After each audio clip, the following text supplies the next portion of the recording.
So you've watched my first video on fighting game notation and are familiar with the basics.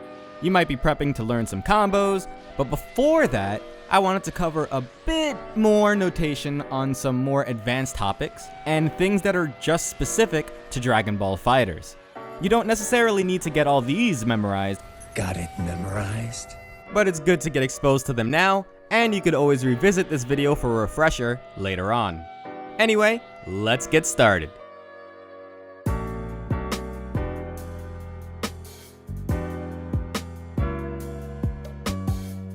First up, attack buttons in the air are usually prefixed with a J and a period.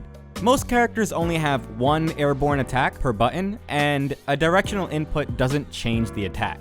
If I do a light in the air, I could press up, down, left, or right, but the attack will be the same. So you usually won't see a prefix number for airborne hits, and we just call that air light a JL for jumping light.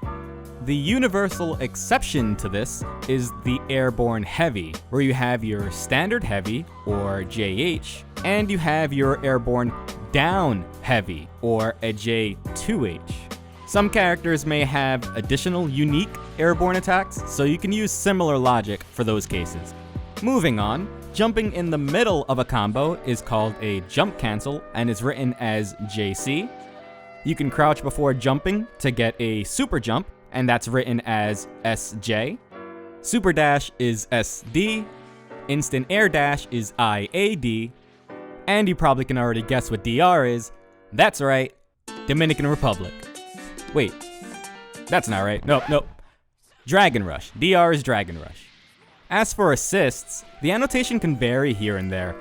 If the specific assist doesn't matter, then A1 and A2 are used for the first and second assists, respectively. There are some combos that need specific assists though, and Season 3 added new assists for all characters, so you might see stuff like Goku A for Goku A-type assist, or AC1 for the first C-type assist if you're running two C-types. You might also see some generic terms like Beam Assist or DP Assist. By the way, if you don't know what I mean by things like beam or DP, or even things like jump canceling, no worries, I'll probably cover that in a future video. Anyway, next up, Vanish and Spark don't really have any special notation, so they're usually written with the full word. The same applies for supers, but they're sometimes written as level 1 or level 3 if it's worth making the distinction. And finally, we get to how a full combo string is written together. Generally speaking, any part of a combo that can be input right away and does not have a change in directional input can be written as one solid piece or word. So doing the beginning of Vegito's light auto combo would be 5LLL, or doing Super Broly's stomps, where you just hold down and mash medium 4 times, would be 2MMMM. Now any part of a combo that chains things together, such as cancels or attacks with different directional inputs or anything else fancy, will have an arrow or a comma connecting the two pieces. I'm a fan of the arrows.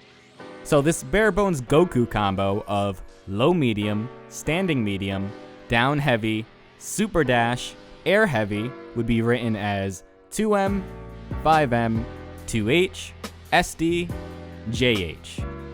Two more small things. Some characters have attacks that hit multiple times on a single button press, such as Gogeta's Air Medium, Gotank's Air Light, or Kefla's Air Medium. If a combo requires a specific number of hits to work, the number of hits will be in parentheses after the button. So, if a Kefla combo should only use one out of the 2 hits from her Air Medium, that part would be written as JM parentheses 1.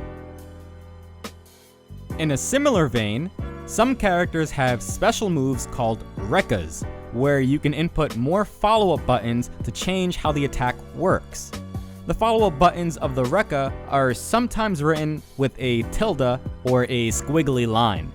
A good example of this would be Yamcha's Wolf Fang Fist, where if you just press 236L, you get one quick attack. 236LLL does a series of quick attacks. 236LLM gets you a sliding knockdown, and 236 LLH will cross past the opponent, which you could use to get a full combo.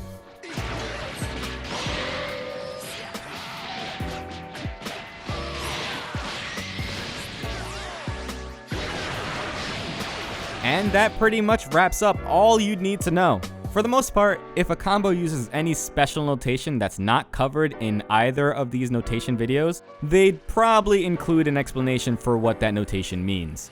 Like last time, I'll include a cheat sheet you can use in the description, and now that you're up to speed with notation, you're ready to go out there and learn some combos. Good luck out there, fighters!